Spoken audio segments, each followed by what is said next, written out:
El día de hoy vamos a concluir con la serie que iniciamos hace más de un año, hablando acerca de la importancia de conocer a Dios, que basamos esta serie en los atributos de Dios. Y como dije la semana pasada, no es que el material sea agotado. Podemos continuar hablando bastante de los atributos de Dios, pero consideramos y creemos que necesitamos entrar en otro tema para que la iglesia sea sanamente edificada. Así que el día de hoy concluimos esta serie, pero a la vez iniciamos una nueva serie que se llamará La obra del Espíritu Santo. ¿Sí?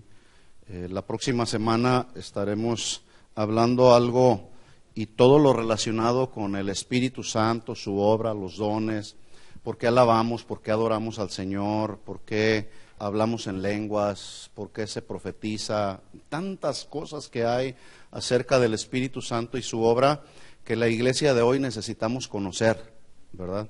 Así que le invito a que entonces abra su Biblia y juntos leamos en Juan capítulo 14, versículo 15, dice así Jesús: si me amáis, guardad mis mandamientos, y yo rogaré al Padre, y os dará otro consolador para que esté con vosotros para siempre, el Espíritu de verdad, el cual el mundo no puede recibir porque no le ve ni le conoce, pero ustedes le conocen porque mora con ustedes y estará con ustedes. Hasta ahí vamos a orar.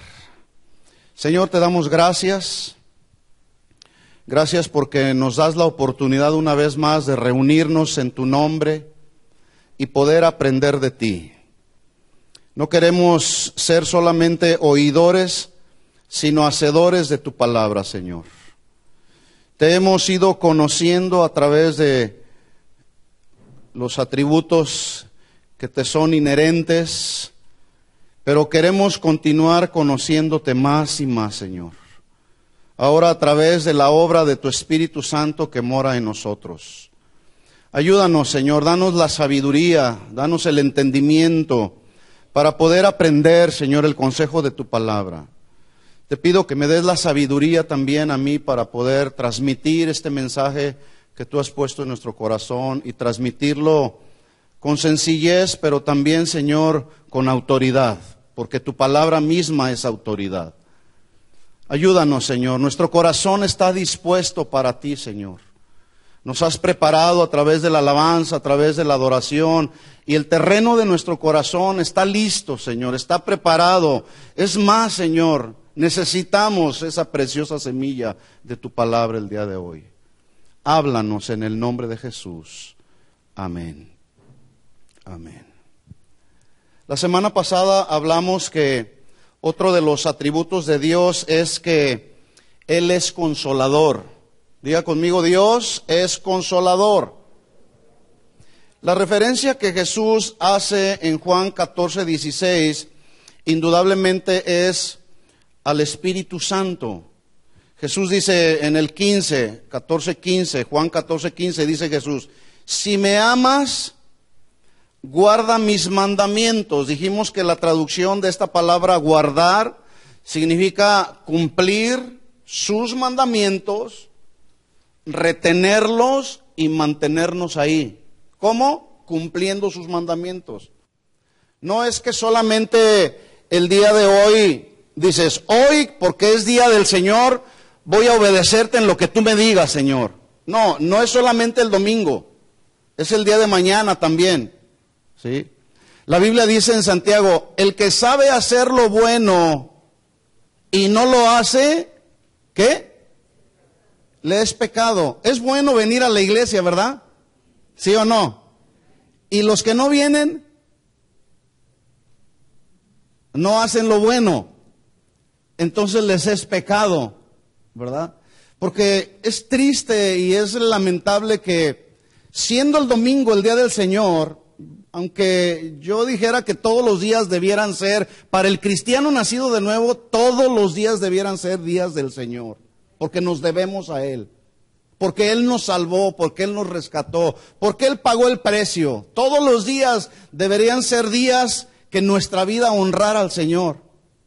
Pero es triste saber que el día de hoy, que es el día del Señor, según la tradición cristiana, hay algunos que prefieren mejor hacer otra cosa, ¿verdad?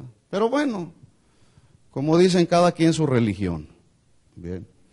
Pero la manera en que los cristianos nacidos de Dios demostramos que amamos a Dios, ¿cómo será? ¿Viniendo a la iglesia simplemente por venir?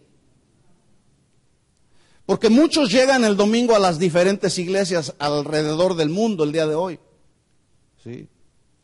Pero eso significará que están amando al Señor o estamos amando al Señor por el simple hecho de decir, el domingo ya fui a la iglesia porque amo al Señor. No, amar al Señor es la expresión y manifestación que está muy por encima de venir a la iglesia los domingos. Demostramos que amamos a Dios cuando cumplimos sus mandamientos, los retenemos en nuestro corazón, nos mantenemos ahí cada día, hoy y mañana y los 365 días del año.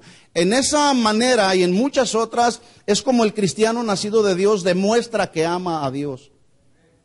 ¿Estamos de acuerdo? Tampoco usted demuestra que ama a Dios dando sus diezmos o una ofrenda. Porque hay gente que ni cristiana es y dan diezmos. Es más, los narcotraficantes le mandan los diezmos a algunas iglesias con las cuales tienen nexos, ¿verdad? Pero eso no significa que realmente el que se dedica al narcotráfico está mostrando que ama a Dios. Ellos pretenden hacer buenas obras, ¿verdad? Suponiendo que esas buenas obras les darán la salvación. Están muy equivocados, ¿verdad? Entonces Jesús dijo, si ustedes cumplen mis mandamientos, los retienen y se mantienen ahí, yo rogaré al Padre y les dará otro consolador para que esté con ustedes para siempre. Déjeme decirle que si el Espíritu Santo mora en su corazón, usted no debería de temer absolutamente nada de lo que tiene que ver con la condición y la situación económica que está viviendo este país y el mundo entero. Si el Espíritu Santo mora en usted. Si el Espíritu Santo no mora en su corazón, usted vivirá temeroso. ¿Qué será de mí el día de mañana? No, recuerde que la obra del Espíritu Santo en el creyente nacido de Dios es el que nos guía a toda la verdad. ¿Sí?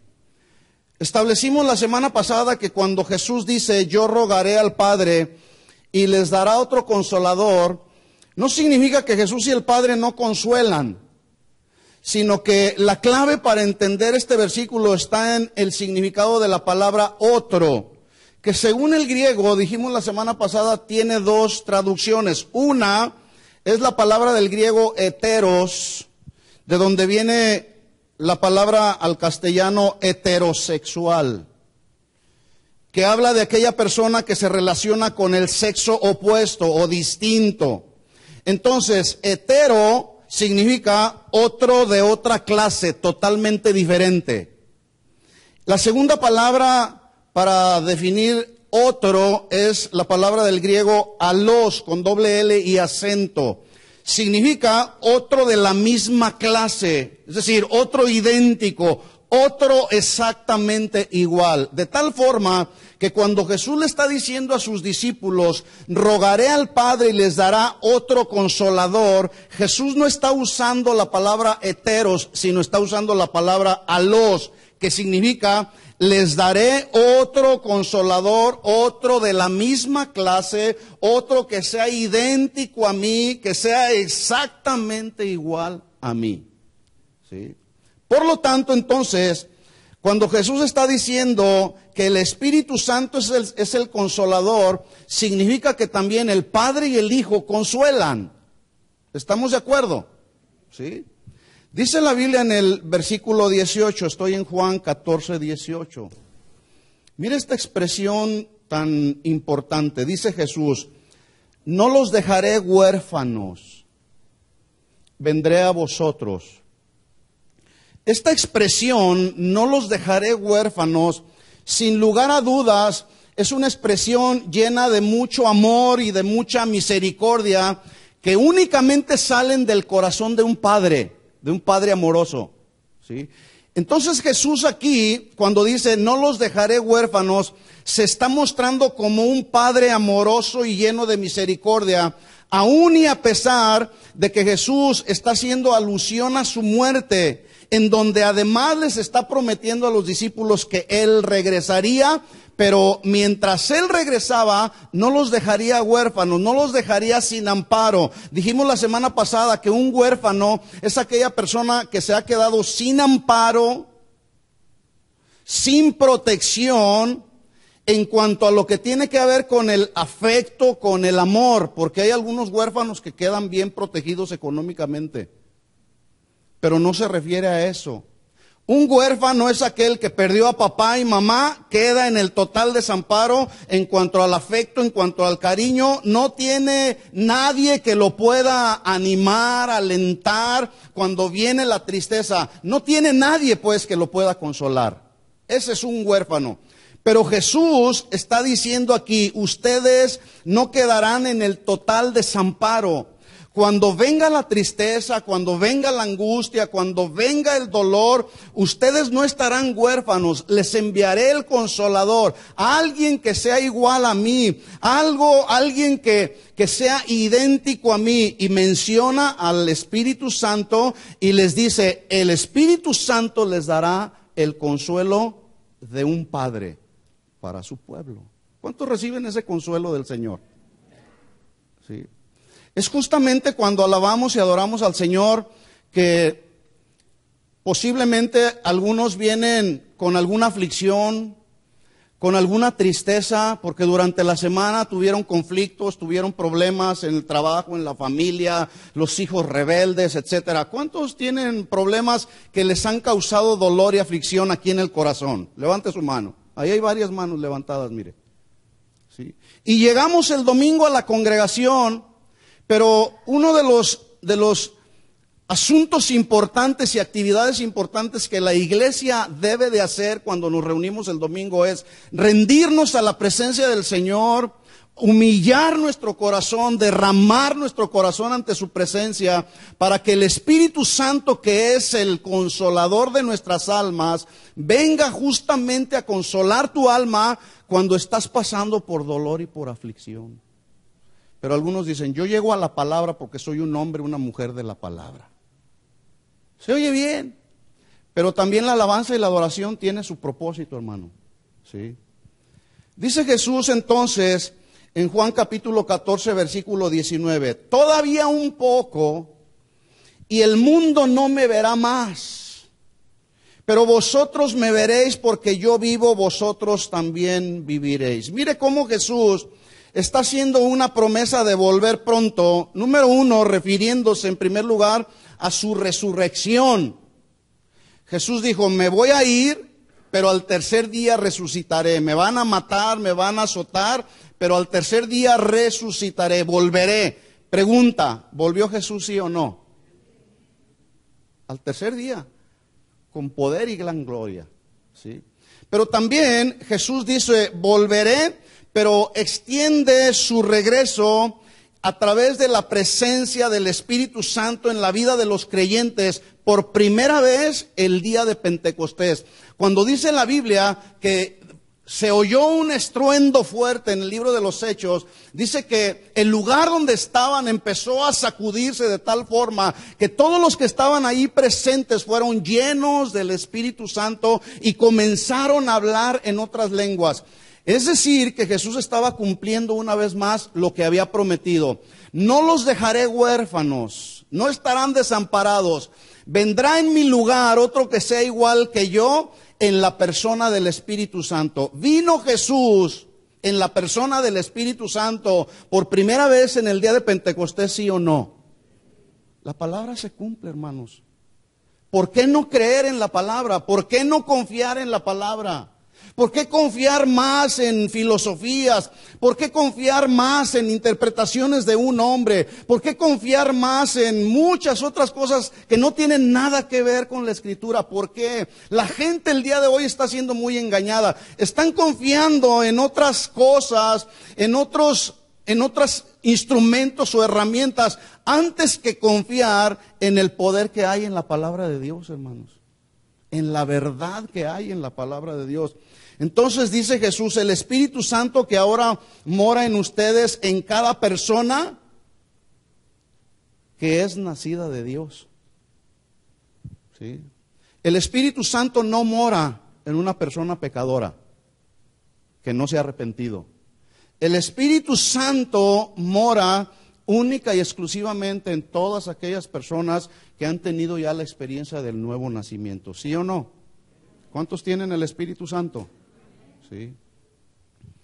Dijo Jesús en Juan 14:17, es el Espíritu de verdad, el cual el mundo no puede recibir, refiriéndose a la gente que está allá afuera, pecadora, los gentiles, los que no conocen al Señor, porque no le ven, ni le conocen, pero ustedes le conocen porque mora con ustedes y estará con ustedes. El apóstol Pablo recuerda también a la iglesia de los Corintios la importancia de que el Espíritu Santo mora en los creyentes nacidos de Dios. En 1 Corintios 3:16, Pablo recuerda a la iglesia de los Corintios acerca del Espíritu Santo, haciéndoles una pregunta, diciéndoles, ¿no saben que ustedes son templos de Dios y que el Espíritu de Dios mora en ustedes?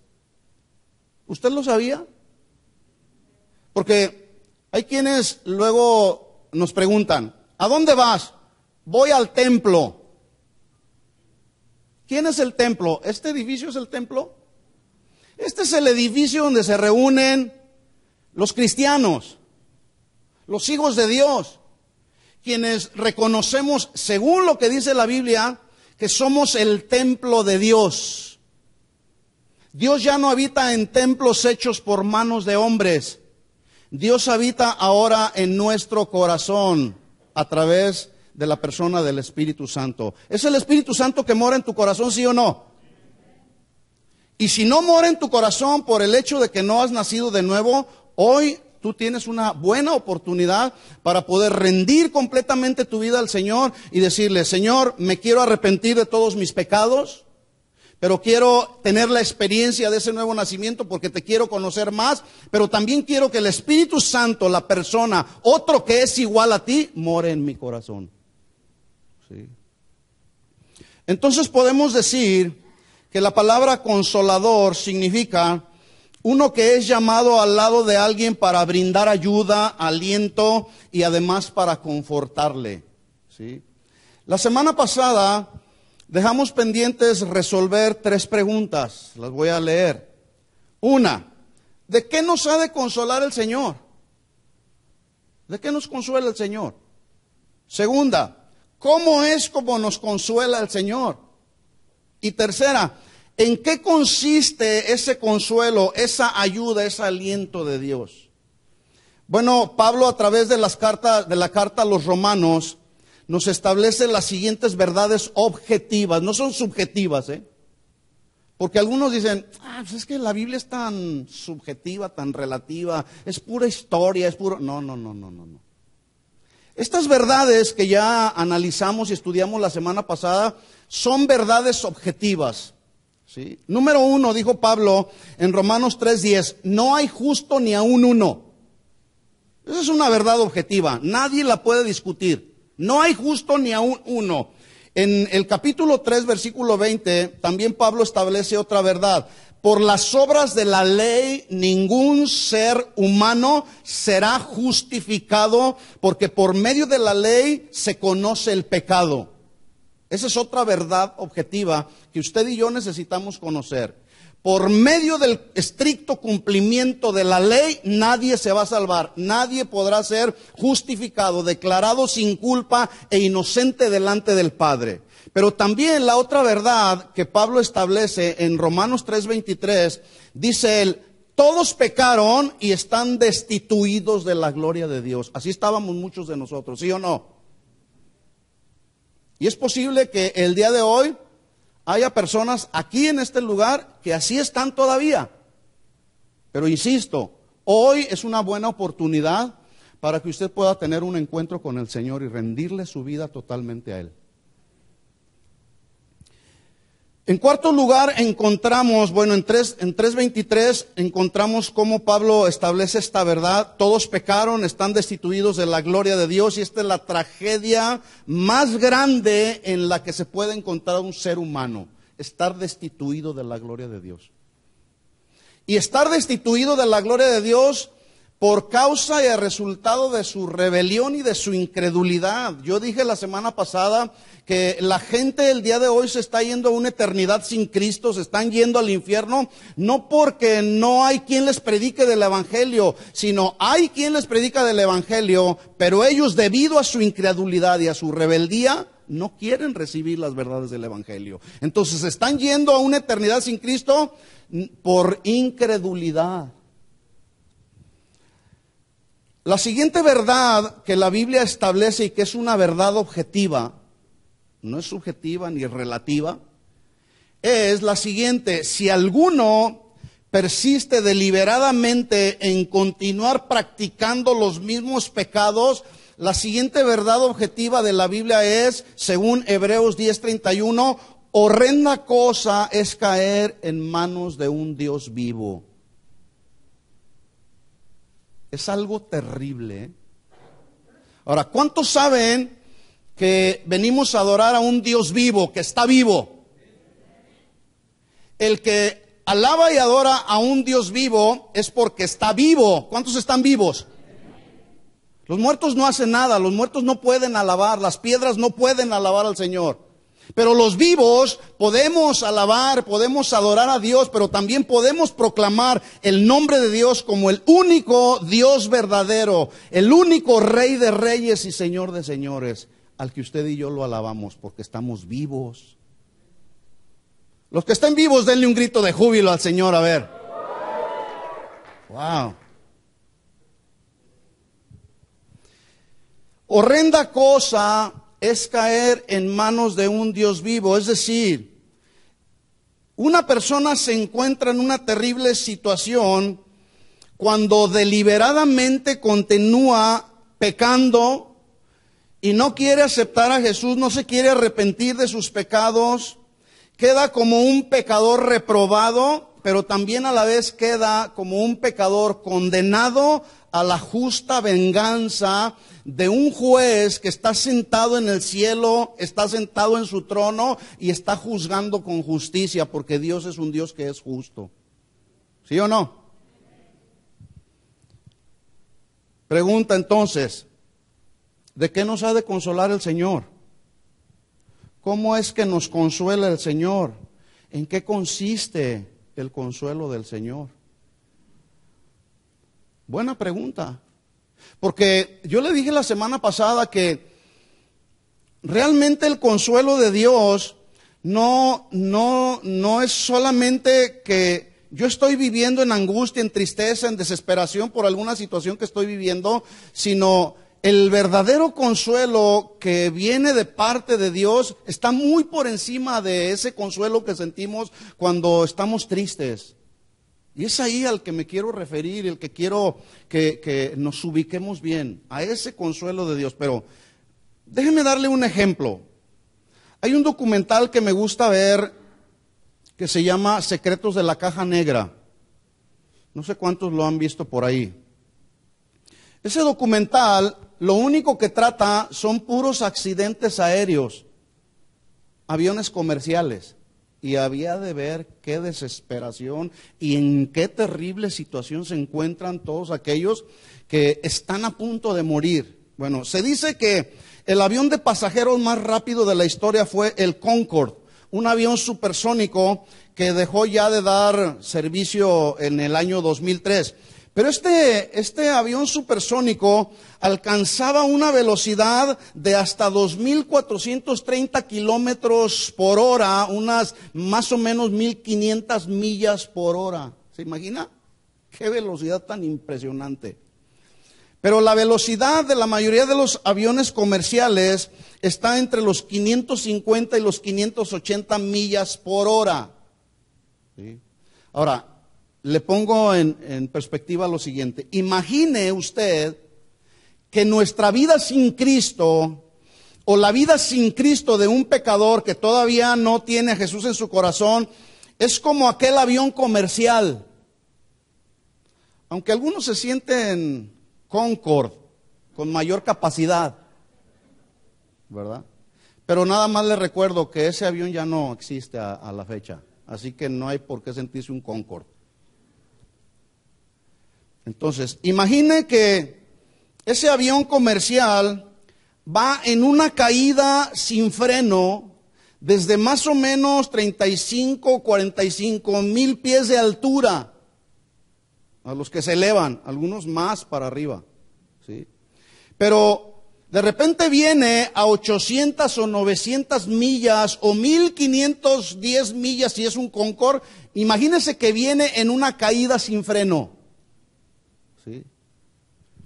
La pregunta que luego surgiría, si alguien está, y los que están en la torre de control, las preguntas que pueden surgir en el corazón de ellos es: ¿quién podrá salir al rescate? Los pilotos no saben qué hacer, ya agotaron todos sus recursos y sus herramientas que tienen al alcance, pero el avión sigue en esa caída sin freno a 500, a 600 millas por hora. Y la pregunta que surge también es: ¿quién podría ayudar a todos estos pasajeros donde posiblemente hay hombres, niños, mujeres, muchas personas? ¿Quién podría estar en condiciones o en una posición o en un tiempo para rescatar a este avión con más de 200 pasajeros que están a punto de morir? ¿Quién pudiera hacerlo? ¿El Chapulín Colorado? Creo que no.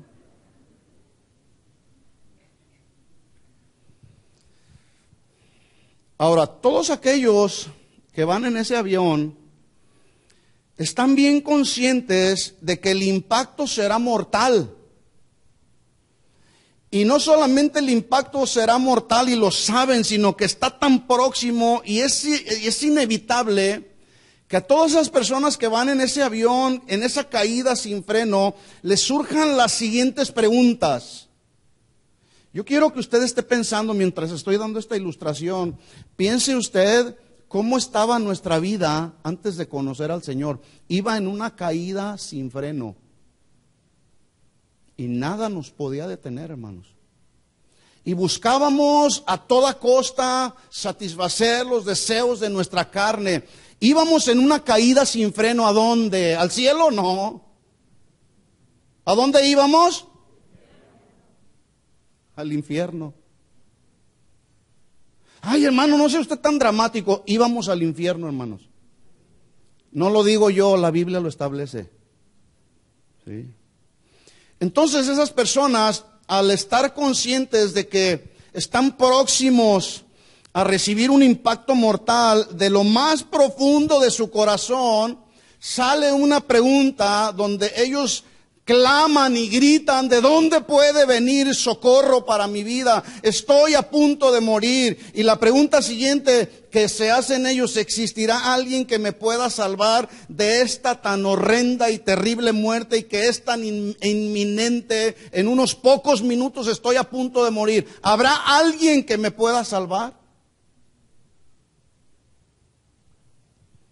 Aquí está la clave precisamente, hermanos, para entender la verdadera consolación que Dios ofrece a todo aquel que en Él cree, y que está por encima, esta consolación está por encima de lo que sentimos cuando alguien nos daña, cuando alguien nos traiciona, cuando alguien nos ofende, cuando alguien nos menosprecia, ¿sí? La verdadera consolación que Dios trae para el alma de un pecador es cuando está a punto de morir, pero de repente, de una forma inesperada, su vida es rescatada.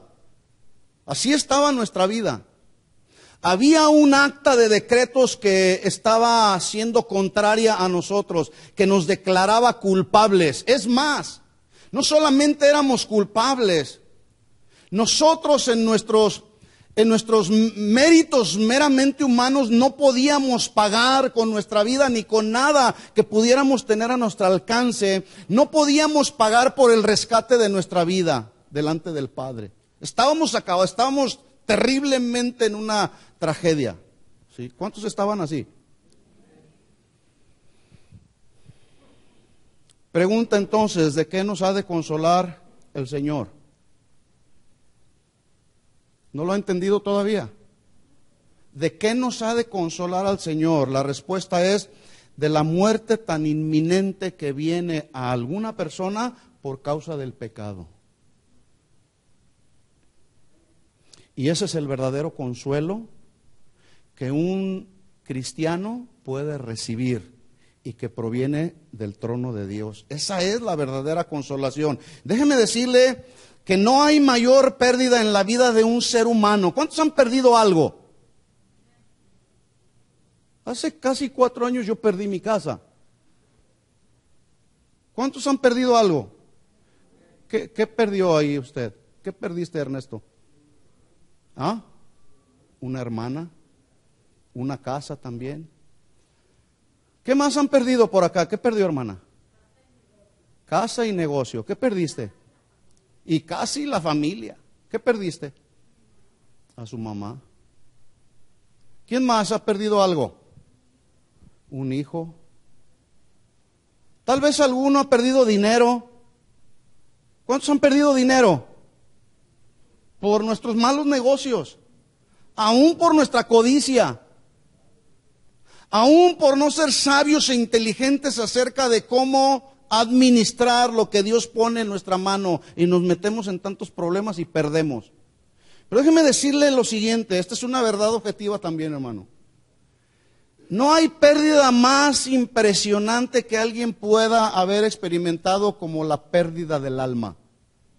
Esa es la tragedia más impresionante de un ser humano, que su alma se pierda y vaya a una eternidad sin Cristo.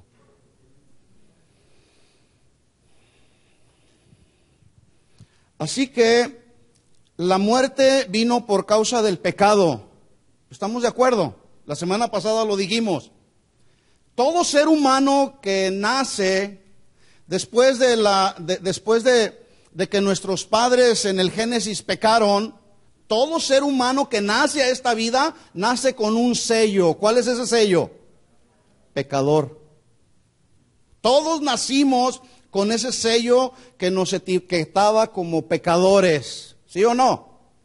Pero la buena noticia es que la vida vino gracias al sacrificio de Jesús en la cruz del Calvario. ¿Cuánto le dan gracias a Jesús por ese sacrificio? Esa es la verdadera consolación, hermanos. Estábamos muertos en nuestros delitos y pecados. Nadie podía y era capaz de poder pagar el rescate por su vida misma. Juan, en el capítulo 10, versículo 10, Jesús lo dijo de esta manera. Juan 10:10, versículos que todos conocemos. Dijo Jesús, el ladrón no viene sino para hurtar, matar y destruir. No está haciendo una alusión directa a Satanás, aunque hurtar, matar y destruir son calificativos que hablan de Satanás, ¿sí o no? Porque Satanás roba. Satanás miente y es padre de mentira. Satanás destruye y desintegra la familia, ¿sí o no? Bueno, dice ahí la Escritura, el ladrón no viene para hurtar, matar y destruir. Pero Jesús da la otra parte. Siempre en la Biblia encontraremos dos partes, hermanos. Jesús dice, mas yo he venido para que tengan vida y vida en abundancia. ¿Cuántos tienen esa vida?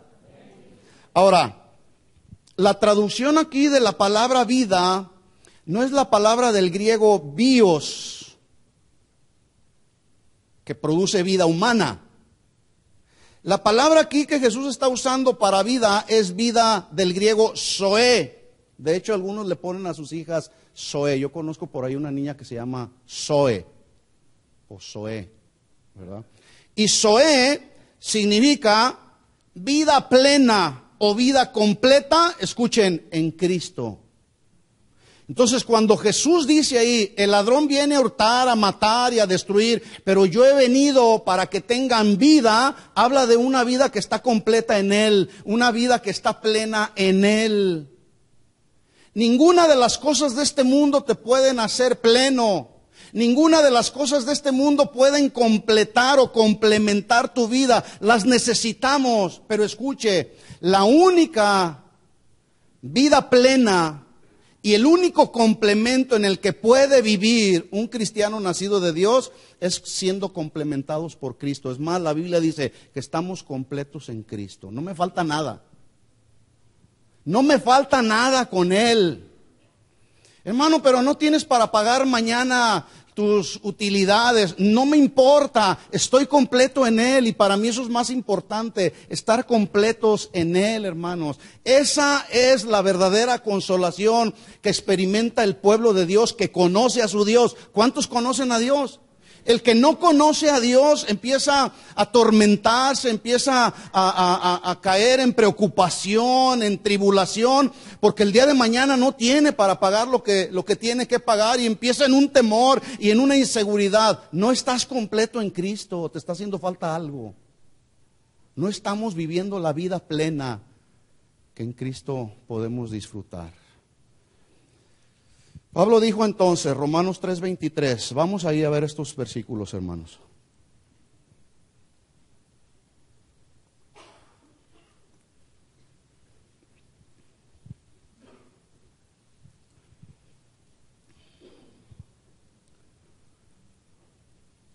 Dice Pablo, Romanos 3:23, por cuanto todos pecaron y están destituidos de la gloria de Dios.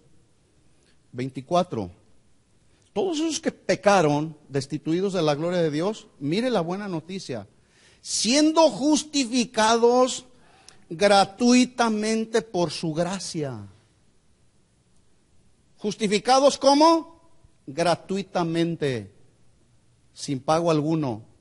Por eso es que yo no puedo entender cómo hay personas, hay ministros, hay pastores que cobran la entrada para enseñar a la gente la palabra de Dios. ¿Por qué tienen que cobrar? Es que necesitamos cubrir algunos gastos.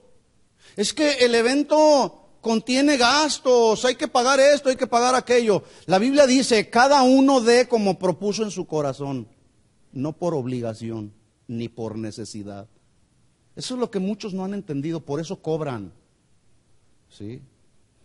Dice, siendo justificados gratuitamente, y aquí está hablando de la verdadera consolación que viene al pecador cuando es justificado por Dios, declarado justo, sin culpa ante el Padre, y lo más tremendo, gratuitamente. Cuando alguien viene y te hace un regalo, por ejemplo, el otro día me regalaron a mí una fruta ahí. Entonces le digo al hermano, hermano, me gustó, estuvo rica la fruta. ¿Te gustó? Dice, yo sé por qué gustarte. Yo sé por qué te gustó. ¿Sabe por qué nos gusta lo regalado? Porque es gratis precisamente. Bueno, tristemente suena chistoso el asunto, pero escuchen esto, hermanos.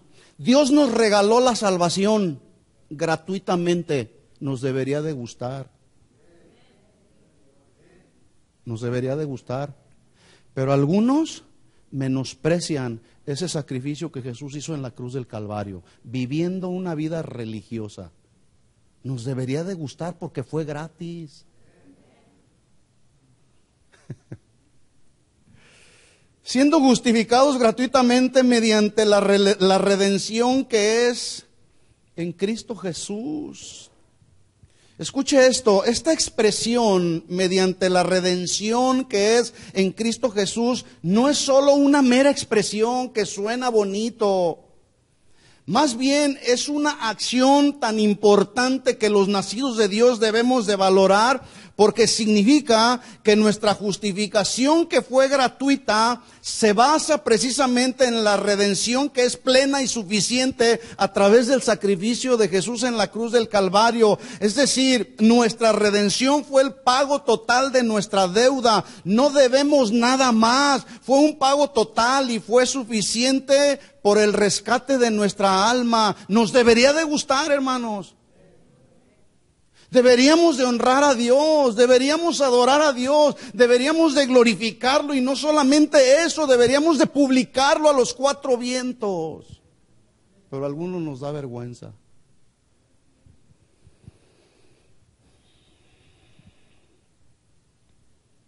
Esa es la verdadera consolación para los hijos de Dios. ¿Cuántos han sido consolados por el Señor así? Vino un consuelo a nuestra vida. Nuestra vida iba como ese avión, en una caída sin freno.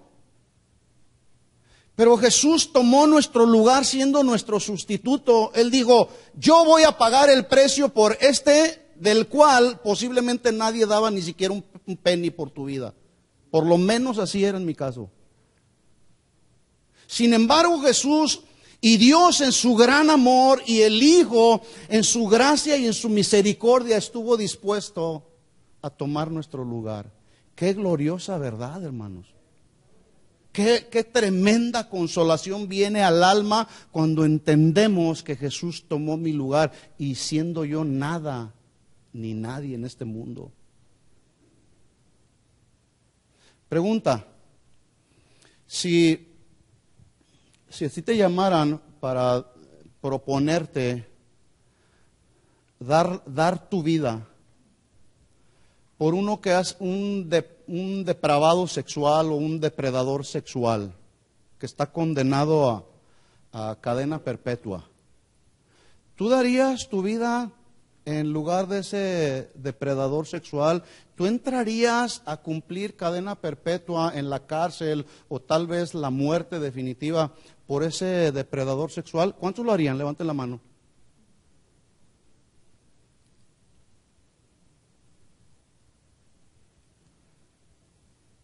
¿Tú darías tu vida por una persona adúltera, mentirosa, fornicaria, ladrona? ¿Daríamos nuestra vida? ¿Estaríamos dispuestos a poner nuestra vida ahí en lugar del sentenciado a muerte? ¿Estaríamos dispuestos? ¿Cuántos lo harían? Levante la mano. Ninguno de nosotros. Pero ¿saben qué? Lo glorioso y ese es el mensaje del Evangelio que debemos de predicar, hermanos. Jesús sí lo hizo. Y lo hizo por amor. Wow, eso, hermanos, eso debería de tenernos todos los días de rodillas. Todos los días, hermanos. Eso debería de hacer en lo más profundo de nuestro corazón un impacto tan tremendo que debiera de sacudir nuestro ser interior y decir, Señor, por todas las cosas que tú hiciste por mí, siendo yo nada en este mundo, tú lo diste todo por mí. Lo menos que voy a hacer, Señor, es alabarte, es adorarte y es servirte. Pero la mies es mucha y los obreros pocos, y los pocos bien flojos.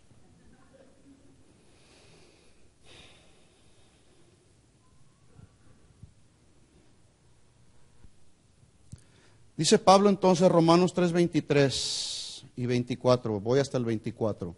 Siendo justificados gratuitamente por su gracia mediante la redención que es en Cristo Jesús, a quien Dios puso como propiciación, es decir, como víctima expiatoria, por medio de la fe en su sangre, para manifestar, es decir, hacer claramente visible su justicia, a causa de haber pasado por alto en su paciencia los pecados pasados. 26.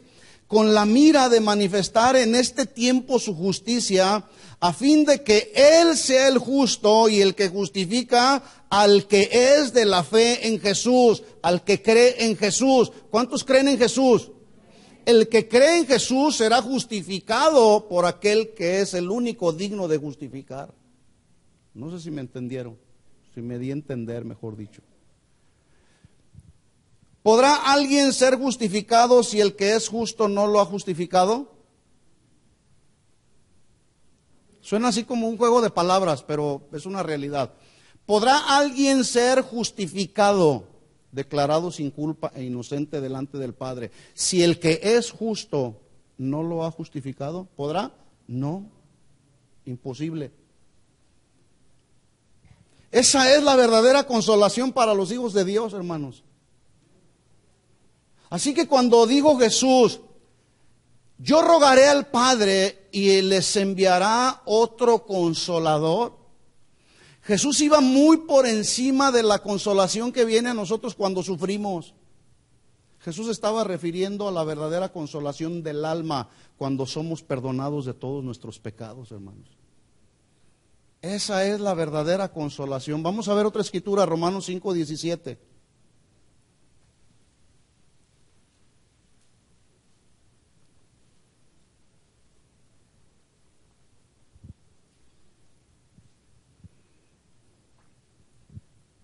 ¿Lo tiene? Dice, pues si por la transgresión de uno solo reinó la muerte, ¿quién transgredió el mandamiento de Dios en el inicio? ¿Quién? Adán. Por la transgresión de uno reinó la muerte, mucho más reinarán en vida por uno solo, Jesucristo, los que reciben la abundancia de la gracia y del don. ¿Qué es un don? Un regalo. ¿Qué es un regalo? Algo que recibes gratuitamente. Te debería de gustar. La justicia de Dios. Los que reciben la abundancia de la gracia y del don de la justicia, 18. Así que como por la transgresión, es decir, el delito o el pecado de uno, vino la condenación a todos los hombres, de la misma manera, por la justicia de uno, vino a todos los hombres la justificación de vida. Porque así como por la desobediencia de un hombre los muchos fueron constituidos pecadores, así también por la obediencia de uno los muchos serán constituidos justos. Pero la ley se introdujo para que el pecado abundase. Mas cuando el pecado abundó, sobreabundó la gracia, 21, para que así como el pecado reinó para muerte, así también la gracia reine por la justicia para vida eterna mediante Jesucristo Señor nuestro. Hermanos, esa es la verdadera consolación para los hijos de Dios. No le busquemos 3 pies al gato, hermanos. Eso es lo que dice la Biblia. El asunto es que a veces no queremos entenderlo y complicamos tanto el evangelio que decimos, es que no entiendo el evangelio, no entiendo lo que significa ahí. Si usted ha recibido la verdadera consolación, usted vino a ser un verdadero hijo de Dios y ahora forma parte de la familia de Dios. ¿Cuántos forman parte de la familia de Dios? Ahora, ¿cuántos saben que Jesús vino a deshacer las obras del diablo y del dominio del pecado? El enemigo pensó que Jesús, al haber sido crucificado, había ganado la batalla. Pero lo que no sabía es que dentro del plan perfecto del Padre y del Hijo, estaba ya precisamente en esa obra de Jesús en la cruz, estaba ganada la batalla para ti y para mí. Y el problema es que a veces no lo entendemos, nosotros solitos nos complicamos la vida. ¿Sí? Primera de Juan capítulo 3, mire lo que escribió Juan el apóstol. Primera de Juan capítulo 3 versículo 2.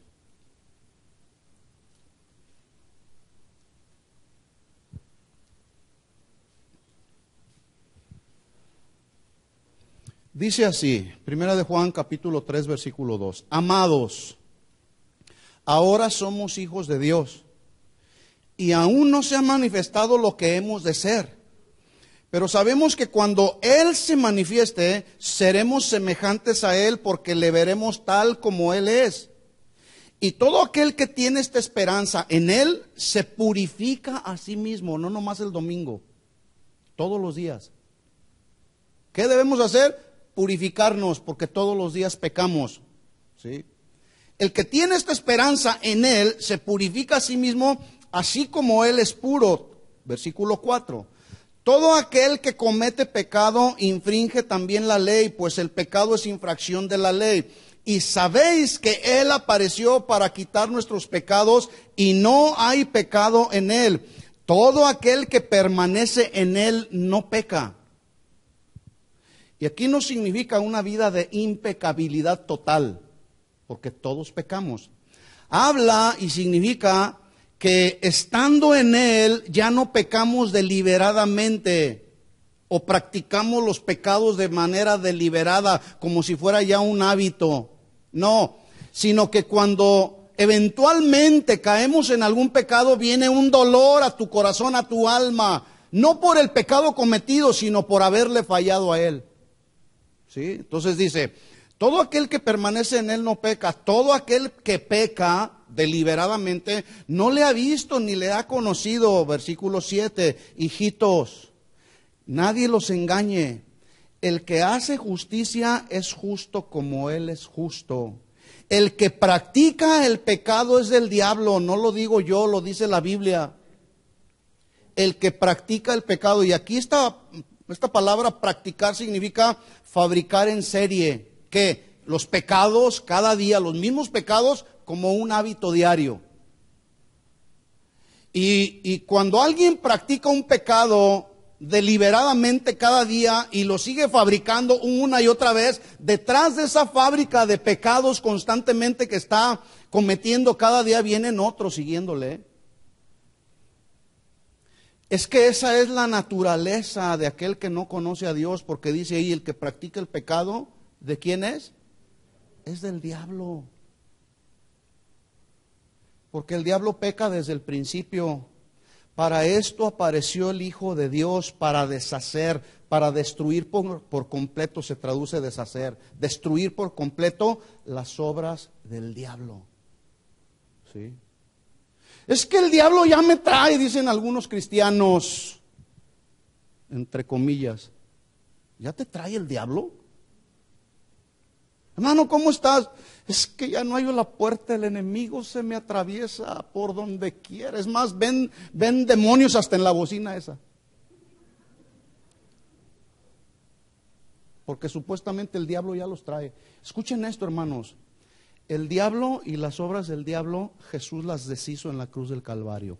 Y su sangre derramada en la cruz del Calvario nos hizo libres completamente. Fue el sacrificio perfecto y suficiente para ti y para mí. Y lo más impresionante es que fue gratis, nos debería de gustar.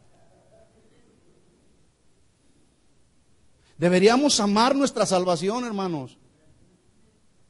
Deberíamos estar apasionados por el Señor, porque Él tomó nuestro lugar. Deberíamos servirlo, deberíamos publicarlo, deberíamos proclamarlo a donde quiera que fuésemos, hermanos.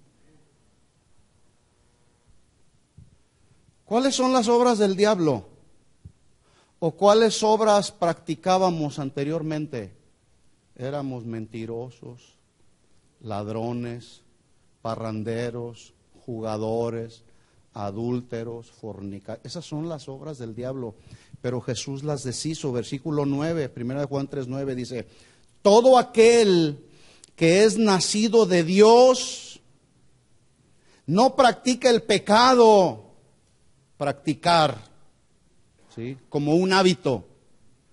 Porque la simiente de Dios permanece en él. Aquí la palabra simiente es la palabra del griego esperma, de donde viene espermatozoide.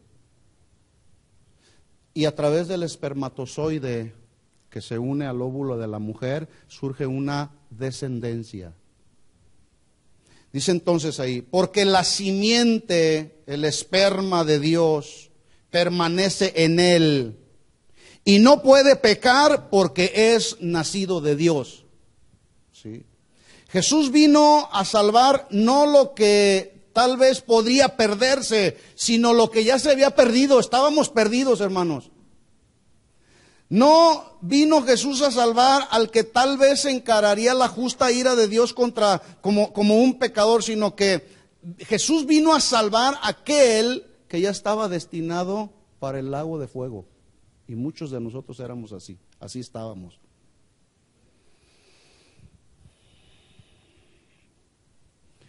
Yo no sé si usted se había dado cuenta, hermano, hermana que está aquí, pero no hay mayor consuelo que Dios ofrece a su pueblo como el consuelo que viene a nuestra alma por el hecho de estar en Cristo.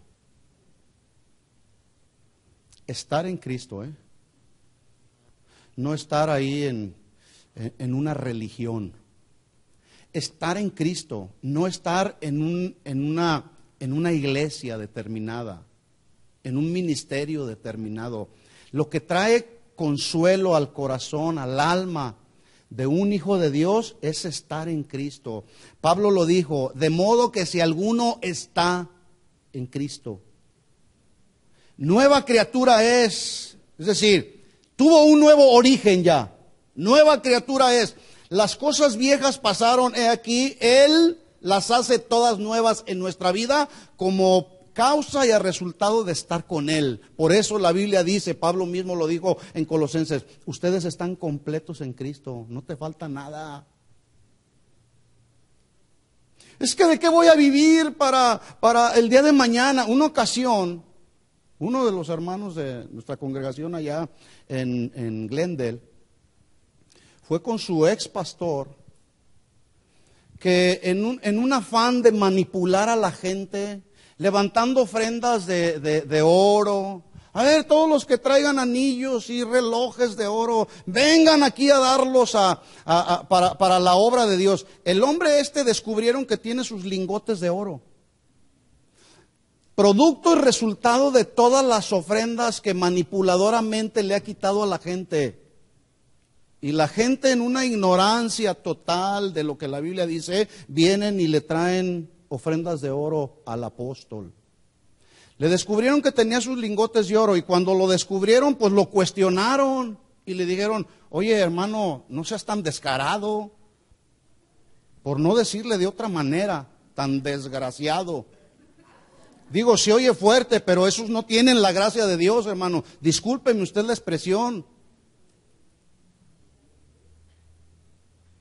Le dijeron, oye, ¿por qué estafas así al pueblo? ¿Saben qué respondió el descarado? Dice, mira, el día que yo me retire, tú no me vas a mantener, ¿verdad que no? Estoy asegurando mi futuro con estos lingotes de oro. ¿Tu futuro? ¿Y qué si mañana vienen a pedirte tu alma?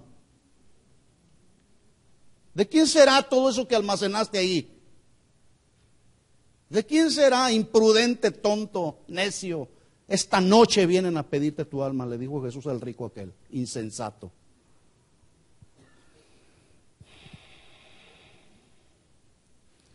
El que está en Cristo es una nueva criatura, estamos completos en Él, hermano. Ahora, no me malinterprete. Necesitamos el dinero para vivir, ¿sí o no? Por eso hay que trabajar. Porque el que no trabaja, que no coma. Pero hay quienes quieren vivir como la sanguijuela, a expensas de otros. Hay muchos ministros sanguijuelas que están viviendo a expensas de mucha gente, sacándoles el dinero. Cuídese de esos, hermano. Cuídese de esos, hermano. Es el Espíritu Santo que mora en nosotros el que nos debe de guiar a toda la verdad. Por eso necesitamos discernir la verdad de la mentira. El verdadero predicador, el verdadero maestro del que es falso. Necesitamos discernirlo. Y es el Espíritu Santo el que nos empieza a inquietar. Cuidado, ese te quiere manipular. No le des nada a ese. Y yo sé, y yo lo sé, que algunos de ustedes lamentablemente fueron manipulados y estafados por esos ministros sanguijuela. Pero escúcheme esto, hermano, no nos vayamos al extremo, ¿sí? Porque de pronto usted fue víctima de uno de esos y ya no quiere darle al Señor lo que es del Señor. No se vaya al extremo, hermano. Al Señor lo que es del Señor, al César lo que es del César y a Dios lo que es de Dios, hermano. Eso es lo que dice la Biblia. Y los verdaderos hijos de Dios atienden a lo que dice la Biblia, no a lo que dice el ministro sanguijuela.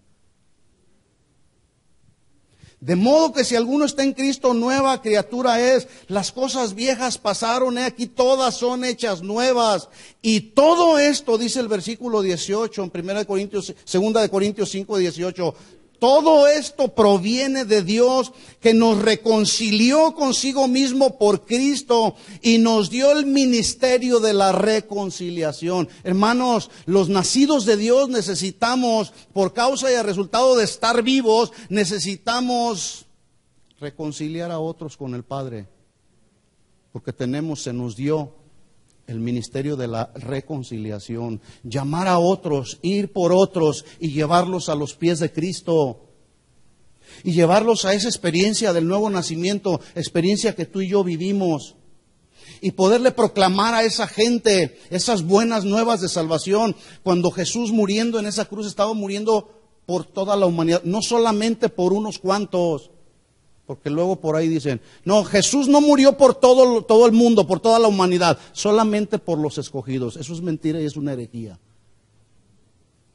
La Biblia dice que Jesús murió por todos, ¿sí o no? Y son salvos los que creen. Porque Pablo dijo, no me avergüenzo del Evangelio porque es poder de Dios para salvación a todo aquel que cree. El que no cree ya ha sido condenado. Y esa es su sentencia. Pero la realidad y la verdad objetiva es que Jesús en la cruz murió por todo el mundo. Porque el Padre amó a todo el mundo. Así que, reconociendo que tenemos el ministerio de la reconciliación, dice el versículo 19, Dios estaba en Cristo reconciliando consigo al mundo, no tomándoles en cuenta a los hombres sus pecados, y nos encargó a nosotros la palabra de la reconciliación. Así que somos embajadores en nombre de Cristo, como si Dios rogase por medio de nosotros. Os rogamos en nombre de Cristo, reconciliaos con Dios. Escuchen esto, hermanos. Somos embajadores, somos representantes de Cristo, no de casa de oración.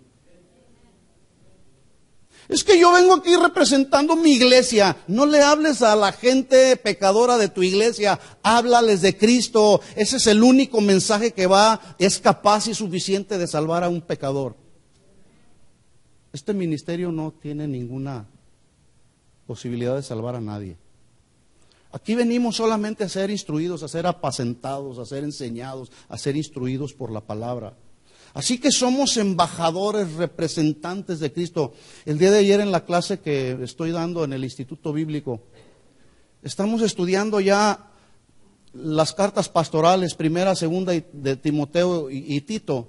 Y me llama tanto la atención que este joven pastor Timoteo, siendo de 20 años cuando Pablo lo llevó a los pies de Cristo, y más o menos de 30, 35 años de edad, es cuando se le delegaron a él muchas responsabilidades ministeriales, entre otras, ser el pastor de la iglesia de Éfeso.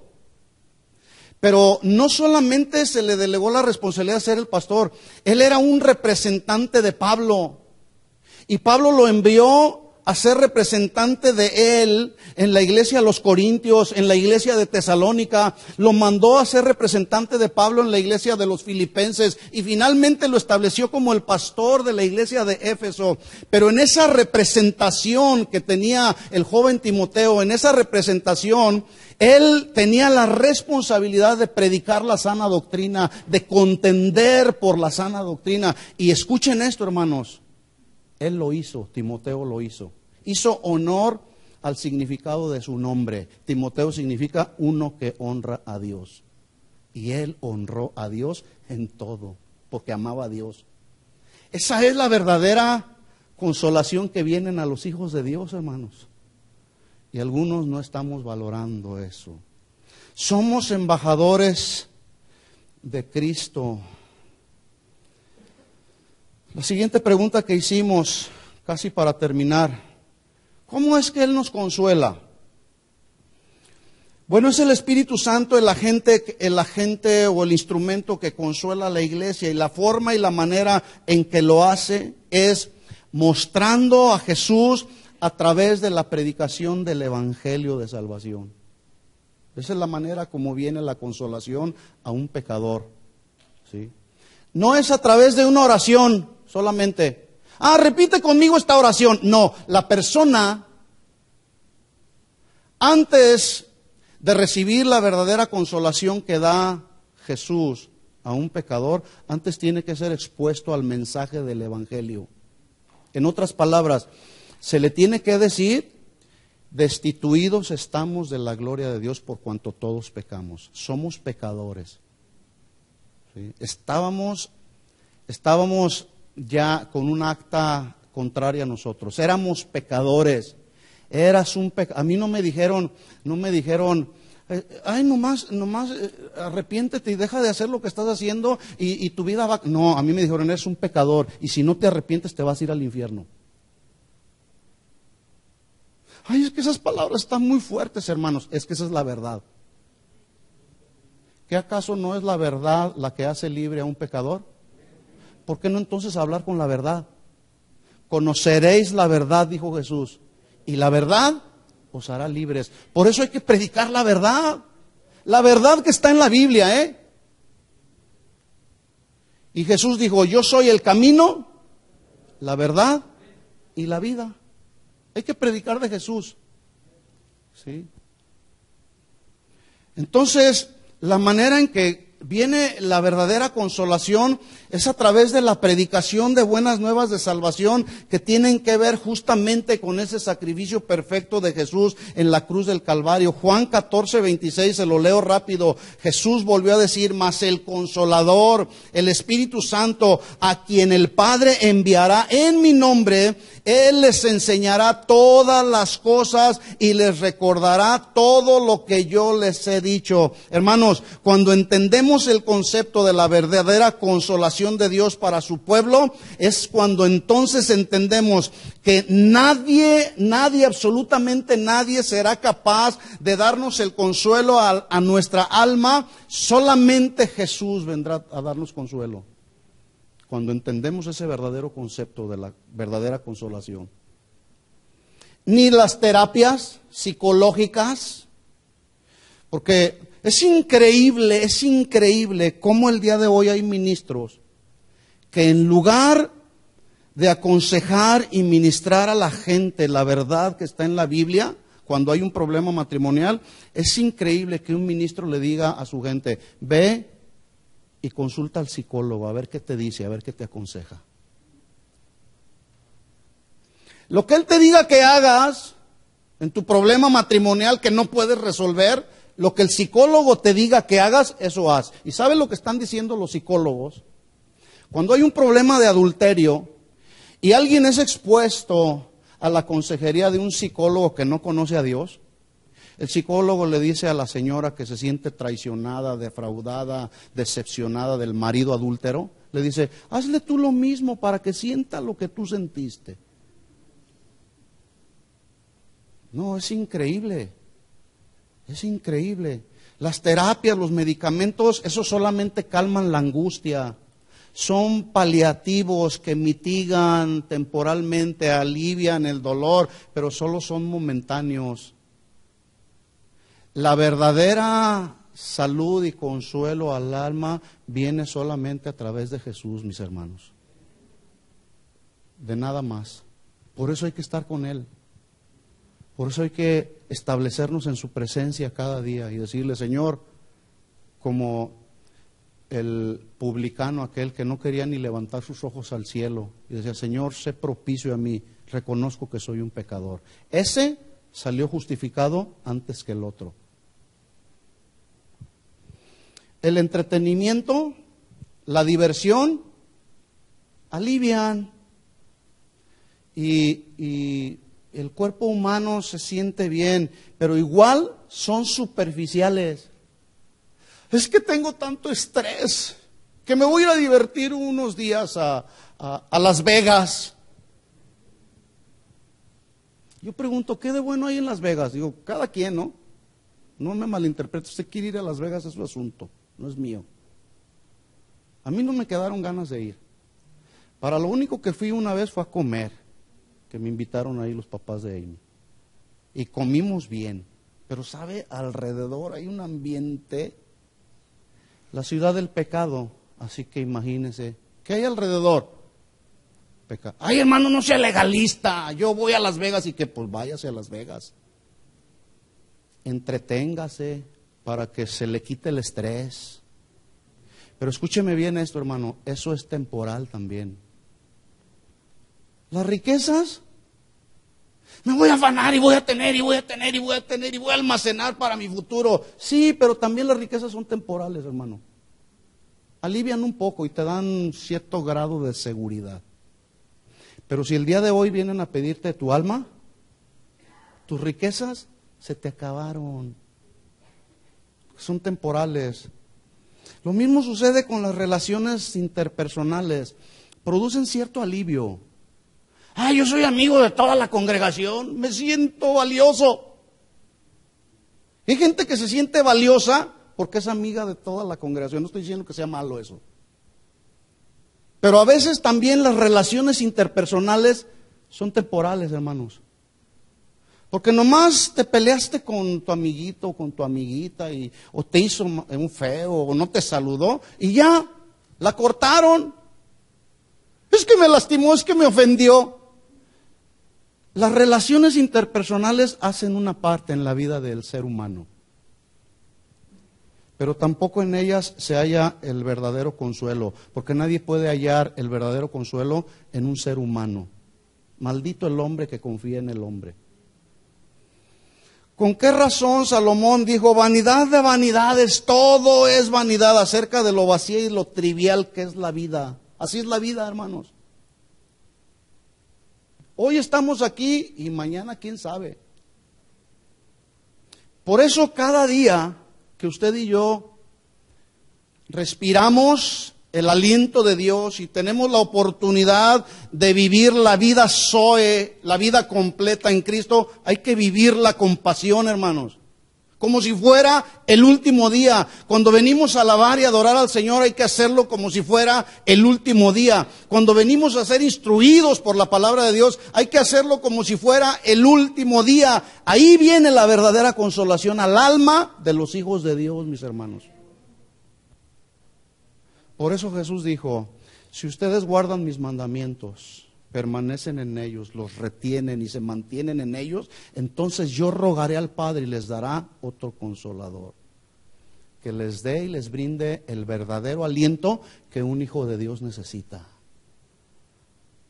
Es que yo me siento bien teniendo aquí a mi mano derecha, teniendo muchos amigos, teniendo mi cuenta en el banco, teniendo mi alacena con todo lo suficiente. Sí, eso da, vuelvo a repetir, una seguridad momentánea.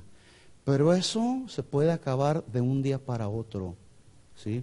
Pero escúcheme esto, Jesús jamás pasa de moda, jamás. Él es el que era, el que es y el que ha de venir. Yo lo estoy esperando a Él, porque en Él yo estoy completo. No necesito nada más de este mundo. Necesito la ropa, ¿con qué me tengo que vestir?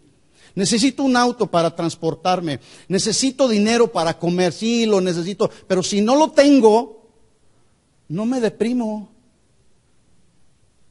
Yo les he dicho en alguna ocasión, un hombre, un pastor, un día me llamó y me dijo, me urge hablar contigo, estoy desesperado, es más, estoy deprimido. Yo le pregunté, ¿por qué estás deprimido? Estoy a punto de perder mi casa. No, pues entonces tu seguridad está en tu casa y no en Cristo. Es una pena que un ministro se deprima, hermanos. Ahora, si alguien se deprime, entonces no busca a Dios cada día. Y entonces busca las pastillas antidepresivas. Mejor busque a Jesús. En Él todos estamos completos. El que está en Cristo, nueva criatura es. Las cosas viejas ya pasaron. ¿Sí o no? Esa es la verdadera consolación para los hijos de Dios, hermanos. ¿Seguimos o le paramos aquí? Mira, hermano, tengo tanto aquí que nos pudiéramos quedar una hora más. ¿Cuántos quieren más? ¿Quieren más? Vengan los viernes a las reuniones de matrimonios. Vengan al Instituto Bíblico. Quiero más, pero a veces nomás lo decimos de dientes para afuera. Hermanos, en esta congregación y en todas las congregaciones que hay alrededor del mundo, casas de oración, usted puede encontrar en todas las páginas de los websites de cada congregación, casa de oración, usted puede encontrar tanto material que va a edificar su vida, ¿sí? Pero ni siquiera le hacemos clic a ver qué encuentro ahí. Quiero más, pero solamente el domingo. No se trata de la reunión, hablando de la reunión y sí les tengo que llamar la atención, discúlpenme, hermanos. Pero no estoy enojado. Jesús hablaba firme, ¿verdad? Les decía a los fariseos hipócritas, serpientes venenosas, ¿verdad? Hermanos, hay tanta oportunidad de poder ser instruidos en la palabra. Ay, me quedo aquí a ver el fútbol. Qué miseria para Dios, hermanos. Cuando Él lo dio todo en la cruz del Calvario, no puede ser, hermanos. No puede ser. Es que me llegó mi abuelita de visita. Pues tráigase a su abuelita, aunque sea la reunión de matrimonios. Tráigase aquí, la vamos a ministrar. Aquí vamos a orar por ella. Aquí vamos a ministrarla. No le hace. Ponemos una de pretextos para todo, hermanos. Por eso la condición espiritual de la iglesia está como está. Aquí no, allá otras congregaciones. Luego me dicen, hermanos, recomiéndeme un libro porque quiero aprender más de la Biblia. Vente al Instituto Bíblico. Ay, no, pues es que el sábado es el único día que descanso. Pues descanse en la presencia de Dios recibiendo la palabra. Porque la palabra produce descanso y alivio para el alma. La palabra convierte el alma. La palabra confronta, la palabra desafía. Por eso hay que comer la palabra. Así como comemos naturalmente, hay que comer la palabra. Pero no hay un equilibrio. A veces se come más naturalmente que espiritualmente. Y se les nota a algunos.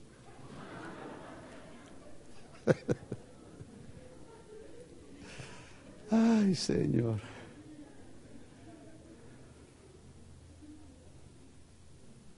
¿Sabe por qué tenemos el Instituto Bíblico?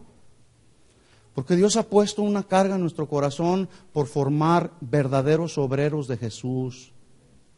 No cualquier clase de obrerillos que andan por ahí, que se dicen ya soy pastor, ya tuve 2 años de Instituto Bíblico, ya estoy listo para ser pastor. Y lo único que hacen en su ignorancia es dañar a la gente.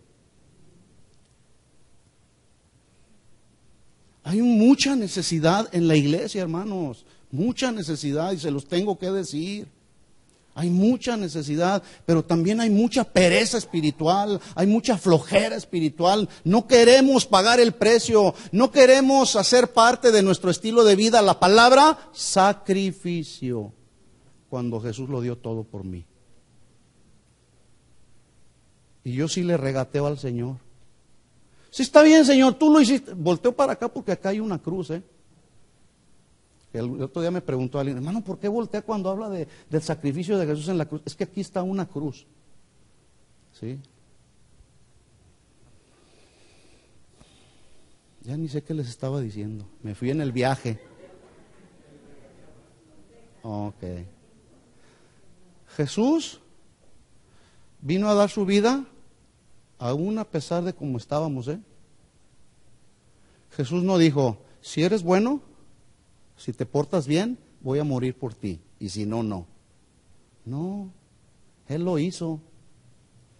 Pero nosotros sí le decimos, Señor, si es a tales horas, Señor, la reunión de matrimonios o el Instituto Bíblico o la reunión de la oración, entonces sí voy, si no, no, Señor, Acuérdate, en mi confort y en mi comodidad, Señor, no te metas, No te metas ahí, Señor. Sí, yo te voy a servir. Desde acá, desde mi casa, Señor,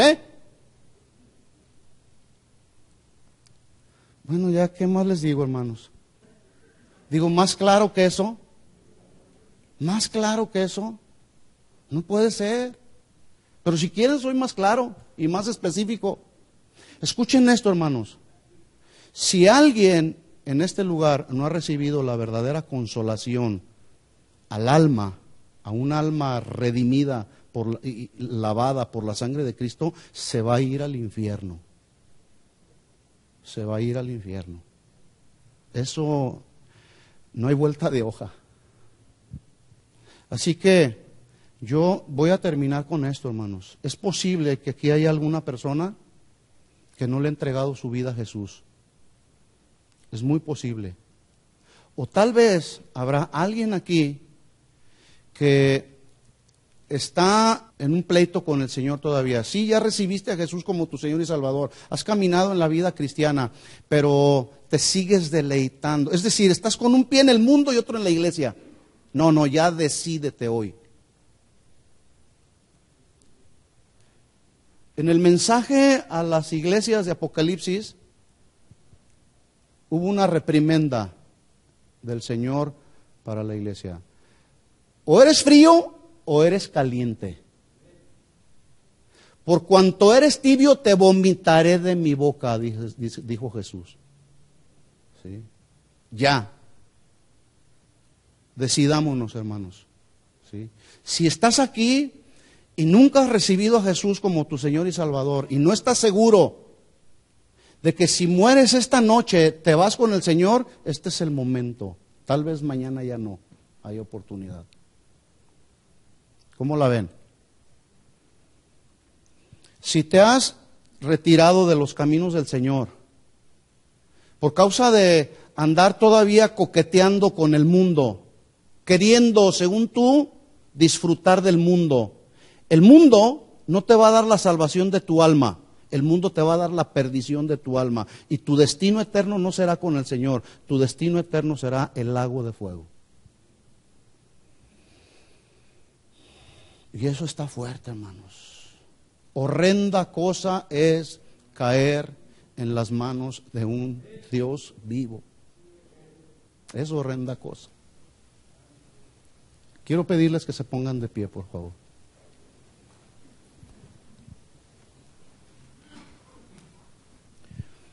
Y si usted es esa persona a la que yo me acabo de referir, venga aquí al frente en un acto de fe, en un paso de fe. Venga aquí al frente. Hagamos de este lugar un altar personal, un lugar donde tú puedas decirle con una convicción, la convicción que el Espíritu Santo nos ha dado. Ven aquí al frente y dile: Señor, el día de hoy me quiero arrepentir totalmente de todos mis pecados, Señor, y quiero que venga a mí esa vida Zoe, la vida completa en ti. Si eres tú, ven aquí al frente.